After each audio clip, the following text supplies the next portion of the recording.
Visakhapatnam fishing harbour నుంచి 30వ తారీఖున వేటకెళ్ళినటువంటి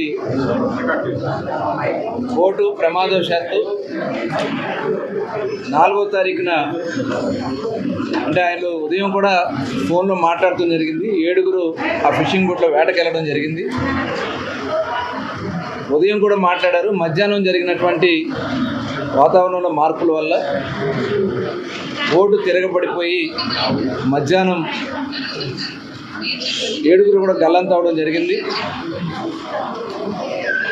తర్వాత రోజు చిన్న అనే అతను ఒక కమర్షియల్ బోటుకి అతను దగ్గరికి వెళ్ళడం, వాళ్ళు అతన్ని రక్షించడం జరిగింది. ప్రభుత్వానికి సమాచారం వచ్చిన వెంటనే కోస్ట్ గార్డ్ని అలర్ట్ చేశారు.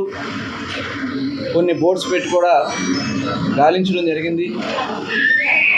అన్ని రకాలైనటువంటి రెస్క్యూ తీసుకోవడం జరిగింది. కానీ ఈరోజు వరకు కూడా వాళ్ళ ఆచూకీ కనపడలేదు.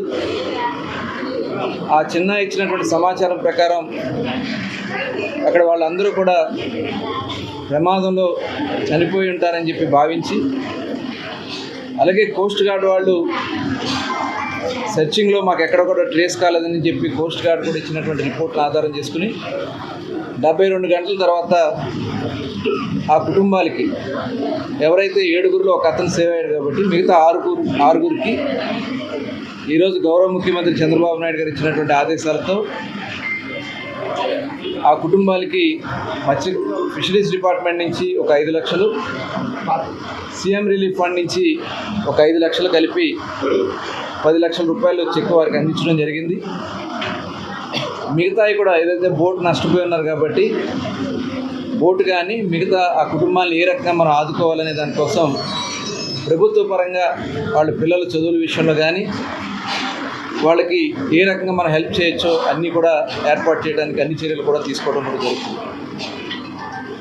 అయితే ఇవాళ గతంలో ఎప్పుడు ఇవ్వని విధంగా 10 లక్షల రూపాయలు ఇచ్చినందుకు గౌరవ ముఖ్యమంత్రి చంద్రబాబు నాయుడు గారికి ప్రత్యేకంగా ధన్యవాదాలు తెలియజేస్తా ఉన్నాం. ఎందుకంటే గతంలో ఇక్కడ హుద్హుద్ వచ్చినప్పుడు కూడా ఆ రోజులు బోటు మునిగిపోతే 6 లక్షల రూపాయలు చెప్పిన ఫస్ట్ టైం భారతదేశంలోనే ఫస్ట్ టైం ఆంధ్ర రాష్ట్రంలో ఆ నష్టపరిహారం ఇచ్చినటువంటి ఘనత కూడా ఆనాడు చంద్రబాబు నాయుడు గారు. మరి ఈరోజు కూడా చూస్తే 5 లక్షల రూపాయలు ఉండేది గతంలో. లాస్ట్ గవర్నమెంట్లో దగ్గర ఒక 80 కేసెస్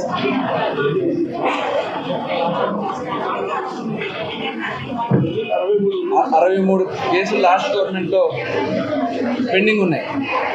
ఒక్క పైసా కూడా ఇవ్వలే 5 సంవత్సరాలు. ఇవాళ మళ్ళీ గౌరవ ముఖ్యమంత్రి చంద్రబాబు నాయుడు గారు అలాగే వ్యవసాయ శాఖ మంత్రి అచ్చెన్నాయుడు గారు వెంటనే ప్రపోజల్ పెట్టడం, ఆ అమౌంట్ కూడా రిలీజ్ చేయడం కూడా జరిగింది. 3,15,00,000 రూపాయలు ఇమీడియట్గా రిలీజ్ చేసి ఆ కుటుంబాలకు అందిస్తున్నాం. ఇంకా కొన్ని అక్కడ ఉన్నటువంటి ప్రాథమికంగా ఇంకా వాళ్ళకి కావాల్సినటువంటి సమాచారం కొన్ని ఆగినాయి, కానీ మిగతా 100% ఇవ్వడానికి ప్రభుత్వం చర్యలు తీసుకున్నాం.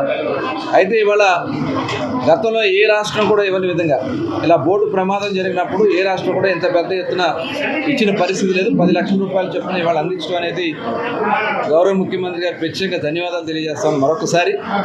అదే కాదు, గతంలో బ్యాన్ పీరియడ్ డబ్బులు ఇచ్చిన గతంలో బ్యాన్ పీరియడ్ అంటే వేట నిషేధ సమయానికి కేవలం బియ్యం ఇచ్చేవాడు. కానీ 2014 నుంచి 4,000 రూపాయల చొప్పున స్టార్ట్ చేసి ఈరోజు 20,000 రూపాయల చొప్పున బ్యాన్ పీరియడ్ డబ్బులు ఇస్తున్నాం. ఈ సంవత్సరం కొన్ని టెక్నికల్ ప్రాబ్లమ్స్ వల్ల కొంత ఆగినాయి, అవి కూడా ప్రపోజల్ పెట్టడం జరిగింది. 9 కోట్ల రూపాయలు అతి త్వరలోనే రిలీజ్ చేసి 100% ఎవరైతే బ్యాన్ పీరియడ్లో ఉన్నటువంటి ఫిషింగ్ చేసే మత్స్యకారులు అందరికీ కూడా వేట నిషేధ సమయంలో ఆగిపోయిన వాళ్ళందరూ కూడా అందించడం జరుగుతుంది.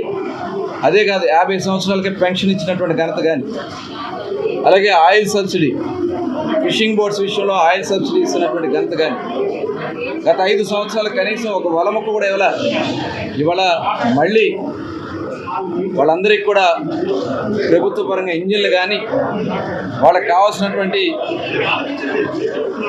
వలలు కానీ అన్నీ కూడా అందించడం కూడా జరుగుతోంది. ప్రధానమంత్రి మత్స్య సంయుక్త యోజన కింద 40% సబ్సిడీతో బోట్లు కూడా ఇవ్వడం కూడా జరుగుతుంది. దాదాపు 1,20,00,000 లాంగ్ లైనర్స్ 1,20,00,000 రూపాయలు ఖరీదు చేసిన బోట్ని 40% సబ్సిడీ కేంద్ర ప్రభుత్వం ఇస్తూ ఉంది. అలాగే చిన్న బోట్లకు కూడా వాళ్ళ సబ్సిడీ రూపాయలు అందించడానికి అన్ని చర్యలు కూడా తీసుకున్నాం. మరి రెస్క్యూ చేయడం ఏదైతే వీళ్ళు చనిపోయిన దగ్గర నుంచి మిస్ అయిన దగ్గర నుంచి గౌరవ శాసనసభ్యులు అలాగే జిల్లా కలెక్టర్ గారు అలాగే కమిషనర్ నాయక్ గారు కూడా దగ్గరుండి పర్యవేక్షణ చేస్తూ ఉన్నారు. ఆ కుటుంబాలను అన్ని విధాలా ఆదుకుంటామని కూడా తెలియజేస్తూ అయితే అందరికీ సమాచారం అందించడం జరిగింది. ఏదైతే కమర్షియల్ బోట్స్ కానీ అలాగే కొన్ని ఫిషింగ్ బోట్స్ కూడా ఎక్కడన్నా ఈ బాడీస్ ట్రేస్ అవుతాయో చెప్పడం జరిగింది. ఈ రెస్క్యూ కంటిన్యూ అవుతుందని కూడా ఈ సందర్భంగా తెలియజేసుకుంటూ మరొకసారి గౌరవ ముఖ్యమంత్రి గారికి ఈ ప్రభుత్వానికి ధన్యవాదాలు తెలియజేసుకుంటూ సెలవు తీసుకుంటాను.